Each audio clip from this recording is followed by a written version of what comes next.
नमस्कार, आप देख रहे हैं हल्ला बोल टीवी। मैं हूं अली। चुनाव में हार के 70 दिन बाद नेता प्रतिपक्ष तेजस्वी यादव एक बार फिर अपने पुराने आक्रामक अंदाज में नजर आए। पटना स्थित राजद कार्यालय में जननायक कर्पूरी ठाकुर की जयंती पर आयोजित कार्यक्रम में तेजस्वी यादव ने खुलकर सरकार, सिस्टम और सियासत तीनों पर सीधा हमला बोला।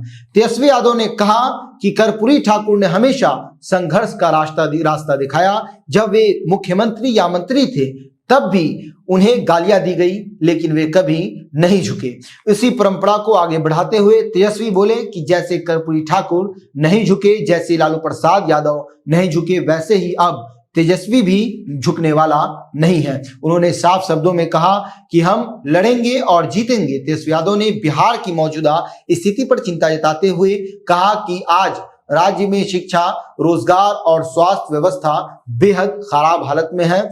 उन्होंने आरोप लगाया कि आज सत्ता में वही लोग बैठे हैं जो कभी कर्पूरी ठाकुर के विरोधी थे और आज संविधान को कमजोर करने की बात कर रहे हैं।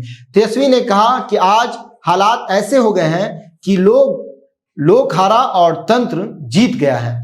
जनतंत्र को मशीन तंत्र और धनतंत्र में बदल दिया गया है। चुनाव को लेकर तेजस्वी यादव ने बड़ा बयान देते हुए कहा कि पूरा सिस्टम उनके खिलाफ खड़ा था। इसके बावजूद उन्हें 1,90,00,000 वोट मिले। उन्होंने कहा कि करीब 60% जनता ने सरकार के खिलाफ वोट किया, जिससे साफ है कि जनता बदलाव चाहती है। उन्होंने आरोप लगाया कि कुछ लोग सिर्फ प्रोपेगेंडा फैलाते हैं, बाहर के लोग भी और पार्टी के अंदर भी, लेकिन वे जनता की आवाज उठाना कभी बंद नहीं करेंगे। तेजस्वी यादव ने सरकार को लेकर कहा कि वे पहले 100 दिन तक से ज्यादा नहीं बोलेंगे, लेकिन सरकार को अपने वादे पूरे करने होंगे। उन्होंने मांग की कि माताओं बहनों को 1-1 लाख रुपए दिए जाएं, बिहार में कल कारखाने लगाए जाएं और 1 करोड़ लोगों को रोजगार दिए जाएं। उन्होंने कहा कि जो बातें घोषणा पत्र में कही गई थी उन्हें हर हाल में पूरा करना होगा। इसके साथ ही तेजस्वी यादव ने नीट छात्रा मामले को लेकर प्रधानमंत्री और गृह मंत्री पर सवाल खड़े किए। उन्होंने कहा कि चुनाव के दौरान बिहार में डेरा डालने वाले बड़े बड़े नेता लगातार आते रहे, लेकिन एक बच्ची के साथ हुए जघन्य अपराध पर एक भी ट्वीट नहीं किया गया। तेजस्वी ने कहा कि आज बिहार में रोज अपराध हो रहे हैं, गोलियां चल रही हैं, लेकिन सत्ता में बैठे लोग खामोश हैं।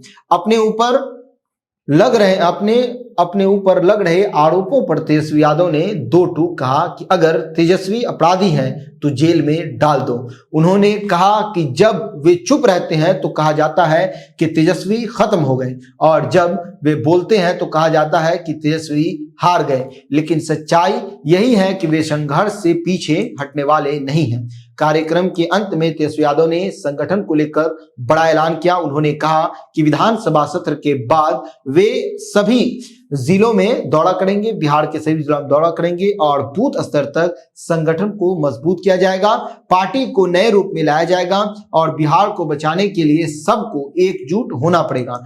कुल मिलाकर 70 दिन की चुप्पी के बाद तेजस्वी यादव फिर पूरी ताकत के साथ सियासी मैदान में उतर चुके हैं। पुराने तेवर, बड़े आरोप और नए संकल्प के साथ अब देखना यह होगा कि ये लड़ाई सिर्फ बयानबाजी तक रहती है या सत्ता की दिशा बदलती है। तो इस पूरे मामले पर आपकी क्या राय है? अपनी राय कमेंट्स बॉक्स में जरूर दें। तो फिलहाल इस पेशकश में इतना ही। आगे की खबरों के लिए बने रहे हल्ला बोल टीवी के साथ। धन्यवाद।